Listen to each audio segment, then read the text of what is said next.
Have you seen this movie Shanty Town? I would like you guys to subscribe to my YouTube channels, like and share the post. This movie it's one of its kind. It talks a lot about things that is really going on in the society, from the lead character to the list to the producer and to the director to the DOP are all wonderful. This movie talks about a lot of things that is really going on in our society. Just relax and watch it. Or is it Chief Fernandez who allows you to run his illegal ventures? Episode 3 begins with Scar having a bag over his head and is tied to a chair. Not knowing where he is, Scar started shouting, asking who is there. Then a woman speaks with authoritative voice, saying she has been waiting for Scar to wake up. She says she has been informed of how brave Scar is and she is beginning to doubt him if it's true. Scar hears that it's a woman speaking to him. Then he gets more angry. He says, "So you, a mere woman, could do this to me?" He then dared her to first let her go and see what he would do to her. He started threatening her with all sorts of sexually motivated things he could think of. Later, the woman asked that they take the bag off. They removed the bag.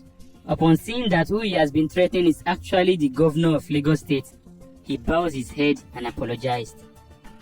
Later, we see Shalewa getting dressed after a long night with Femi Fernandez. Before leaving, she takes another look at Femi, who is still sleeping. She picks a note, writes her phone number on it, then leaves. Back to Scar and the woman. The governor speaks with Scar, asking him of his motivation in working for Chief. She claims to know that Scar has been informed by Chief to drop some of the illegal business Scar is overseeing, and if Scar does not abide, Chief will drop Scar. Scar asks her how she got to know all this information. She told Scar a little story about her own goals, and then she asks Scar if he will help her out. Scar says yes. She then says Chief Fernandez is a rival in the gubernatorial race. It was at this point that we finally get to know that Chief is Femi Fernandez's father. She told Scar that she knows Chief is a very powerful man. However, she is a very dangerous woman herself. She promised to give Scar triple of anything Chief promised him. Scar claims Chief had promised him a lot of things. She tells him not to worry, she will triple it.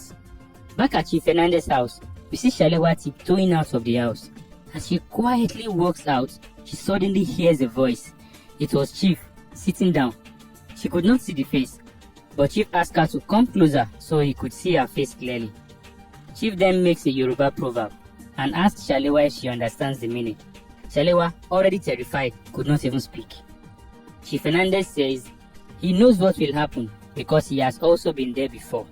He then tells Shalewa a story that sometime in the past, he came home with a beautiful damsel and they had an amazing night. She took him to the 7th heaven which he stayed for hours. But before he wakes up, the woman left. She did not only live with his heart, but she also lives with his valuables. Chief then signaled to one of his guards to undress Shalewa. The guard pulls Shalewa's clothes off, revealing her bare breasts. Shalewa quickly says she is Femi's friend. Chief claims he knows, but he needs to confirm if she is one of Femi's thieving friends. Chief looked at her private parts, checked under her breasts, checked her butt, found nothing, and then he apologized for the intrusion. Chief also cleans his hand off her body after touching her. Now we are back with Scar and Her Excellency. Scar asks the governor what she wants and how he could be of service to her. She tells Scar that she wants him to find a way to bring Chief Fernandez to her. Scar says that will be difficult to achieve because Chief has a very tight security, but he will do all it takes to bring Femi, Chief's son, to her.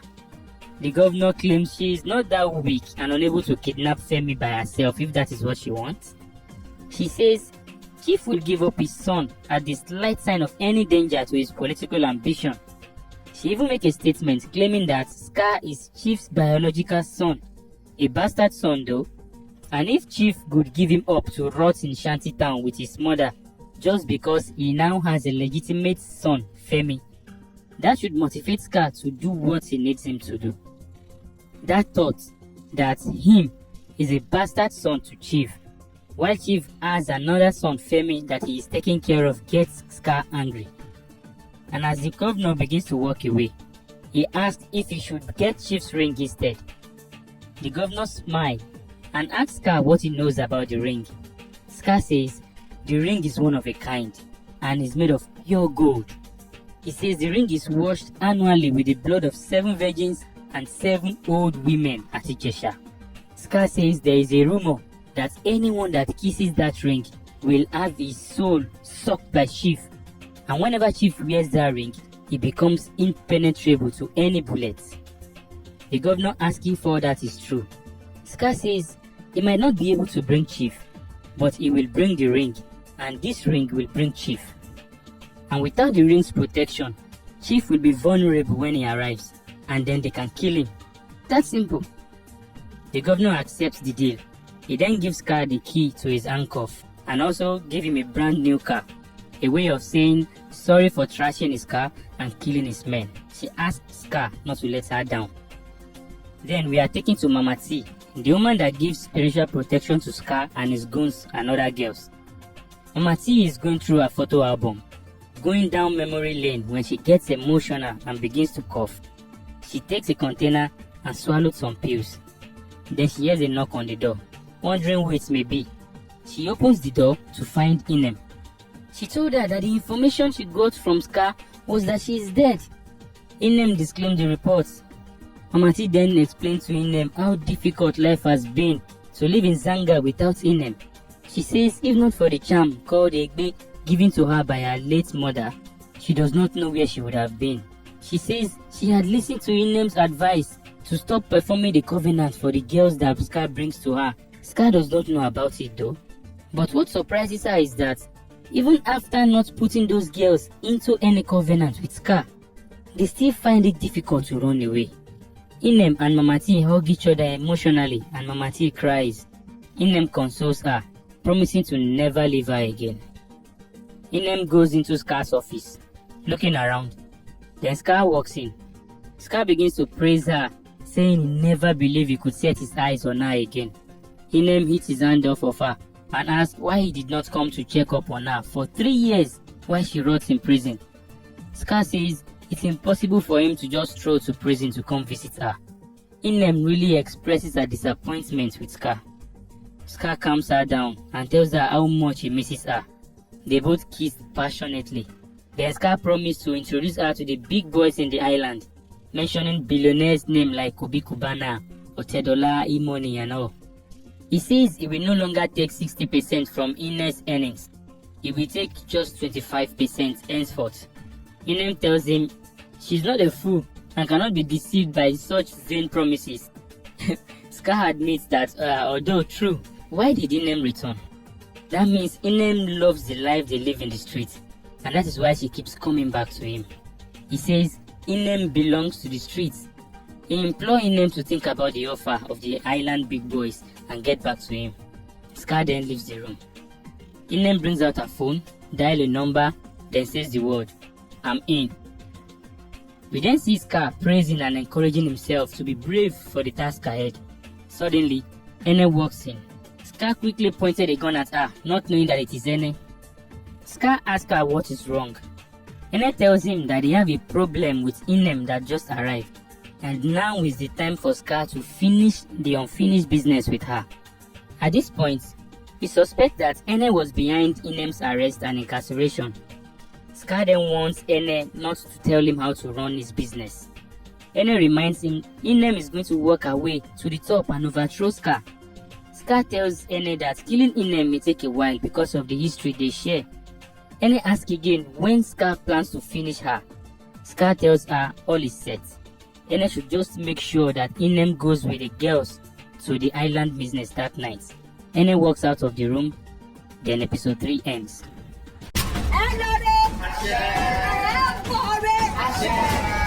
Wala di for Zanga.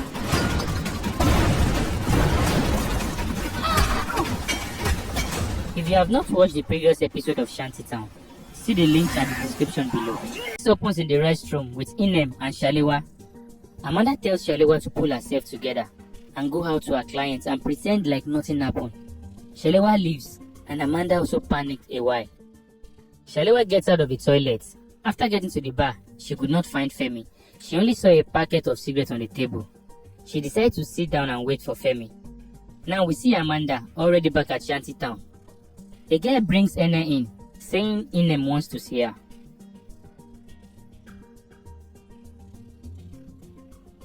The girl leaves. Amanda tells Ene that there is something she needs to discuss with her. But they cannot have such conversation in that place, that she should please follow her out. She pleaded, and then Ene agrees to go with her. When they get to a different location, Amanda tells Ene that she has a reason for stealing Scar's money. Ene thought Amanda stole the money to pay back for what Scar owes her. Amanda now tells her that she actually took the money for herself, for Shalewa, for Ene, and for Mommy T. She claims that although she was initially in the position Ene is presently occupying, that is not a reason for coming back to Shanty Town. Ene says if coming back to Shanty Town to claim the top position is not the reason, then why did she return to Shanty Town in the first place? She asked Amanda, then why the F did you steal Scar's money? Immediately, Amanda also asked her, why the F did you kill Jackie? Ene brings out a gun, points it at Amanda, and asks how she got to know about Jackie. Amanda quickly sprang into action, disarming her of the gun. Ene picks a wood to hit Amanda. A little fight happened, and Amanda puts Ene in a chokehold, asking her to relax. She says she is not there to hurt her. Now, back at the bar, Shalewa sits until night waiting for Femi to return. As Femi enters, Shalewa quickly confronts him, asking where he had been all along. She casually says that what if she had ordered for food? How would she have paid for it? Femi says, by sleeping with one of the staffs. And then he asks her when she was actually going to tell him that she is a prostitute. Shalewa tries to explain to Femi, but as she leans closer, she sees the charm poking out of Femi's neck. She speedily cuts it off while Femi regains his consciousness. Now, back to Amanda. She begins narrating her story to Ene, telling her that one day at the office, she got a surprise call that they found a girl that looked exactly like her, and she's at the hospital. She says that is the first time she finally gets to see her long-lost sister, Inem, after the attack on their village. After getting shot, a fisherman rescued her and took her to an orphanage where she was later adopted. And before Inem died, Inem told her everything about Shanty Town and all she needed to come into Shanty Town as an undercover agent. But she also promised her dying sister that she would help Ene out, unknowing to her that Ene has also butchered many girls. Ene gets teary and explained that Sky is heartless and she would have been killed if she refused to go along. Now back at the bar with Shalewa and Femi.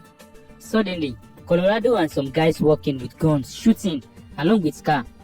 Shalewa and Femi quickly take cover, and then she sends a voice note to Amanda to help. Scar hits Femi on his head with the butt of his gun. Agent Uju enters with a photograph and gives it to Amanda.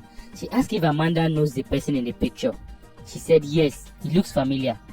Amanda shows the picture to Ene, who then confirms that he is Chief's accountant. Amanda finally comes to the realization that the mastermind has been Chief Fernandez all along. As she was talking, the WhatsApp message from Shalewa enters her phone. She plays it and they all hear Shalewa asking for help. Shalewa also sends a live location to her. Chief Fernandez receives a call from Femi's phone, asking him to come to a specific location if he wants his ring and his son alive. Amanda asks Uju to quickly rally the boys for a code red. Amanda then orders Inem to go to Mommy T and do exactly what she asked to do. Amanda begged Ene to please do as she is instructed if she wants things to go well. Chief asked the driver to turn the car around and also to call the accountant and to get boys ready. Ene and Mommy T gathers in the hall. Ene is pacing around, worried. Mommy T asks her to calm down, that if they play their cards right, what is about to happen will help them be completely free from Shanty Town for the first time in their life. Chief arrives at an abandoned factory. As he enters, he brings out a charm, recites some words to it, then wears it. Then he heads on to meet Dame, the governor, and Scar with his son tied on a chair alongside Shalewa. During the confrontation, he asks what the governor wants. Should he step down from the gubernatorial race? The governor says she doesn't talk too much, then orders her guys to shoot him. One of them shoots at Chief, which of course, with the protection from the charm around his neck, the bullet bounced off. Chief then signals to his men to fire. Then a shootout started and some pisho, kwacha, wow! Then more and more shootings until Scar gets shot in the abdomen. Scar finally gets another one-on-one combat chance with the guy that beats him up earlier. They beat him up. We have more fight scene, then the police arrives. Agent Uju sees the governor and asks what she was doing there. They quickly took her to safety. Back inside, Scar eventually gets the upper hand with the fight and kills his opponent. The men were doing their thing. Yeah! The girls were doing their thing. Yeah! And the boys were also having their fun. The police rescues Chalewa and took others away. Scar gets back home, bloodied and weak, asking for help. All the girls were running from him. He enters his office and finds Ernest sitting on his chair. He asks for her help. Ernest stands up and assisted him to the chair. Scar asks her to call Mama T. Ernest brings out the first aid box, but before she opens it, the girls walks in one after the other, including Mama T. Ernest opens the first aid box and brings out a knife. She stabbed Scar in the neck. Scar gets up and later falls on the floor. All the girls, holding a knife each, begins to stab Scar one after the other. Each time they stab him, they say the word, "for freedom." And Mama T watches Scar as he bleeds to death. Amanda informs Femi of his father's illegal business. Femi finds it hard to believe, saying his father can be many things, but not what the police say he is. Amanda tells him he has been doing that for many years. Femi was eventually made to believe everything after Ene confirms it. Femi claims he knows nothing about his father's business. He asks what he could do for the DSS to believe him. Amanda asked for an invitation to the fundraiser and an access to his father's computer. Finally, at the fundraiser, Chief Hernandez was invited to the podium to give a speech as the upcoming governor. While he is giving the speech, he presents his vision of Lagos State, and that is a video to be shown to the audience of the plans he has to build Lagos State. As he presses the play button, his violent rape of Amanda is what displays on the screen. He tried repeatedly to stop the video playback. Then agents Amanda and Uju and some DSS agents walks in and they arrested Chief.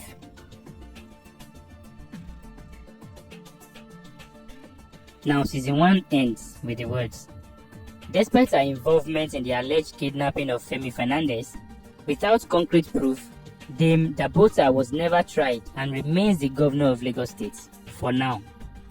For raping an officer of the law, Chief Fernandez was sentenced to life imprisonment in the newly constructed Ikunrin maximum security prison. His retinue of lawyers are currently appealing his verdict. In Chief Fernandez's absence, the accountant has a tenuous hold on Chief's business empire. Colorado's whereabouts remains unknown. Scar's body was never found, and the peace and victory the women of Shanty Town won is only temporary. The temporary turns to red, Please signaling subscribe that to a my new YouTube reign channels of for terror more will videos and more begin. comedy. Thank In you. the end credits, we see a priest initiating some girls and making a covenant with them. Slowly, we see a mysterious person approach. The movie ends before we could see their face. Definitely, this series will have a second season. We will be having a review of the whole series, so please subscribe to this channel and stay tuned for more wonderful videos. It's fun doing this with you guys. Thank you for watching. I still remain your girl, Sexy Mama Gold, and don't forget to subscribe to my YouTube channel for more videos. Thank you and I love you.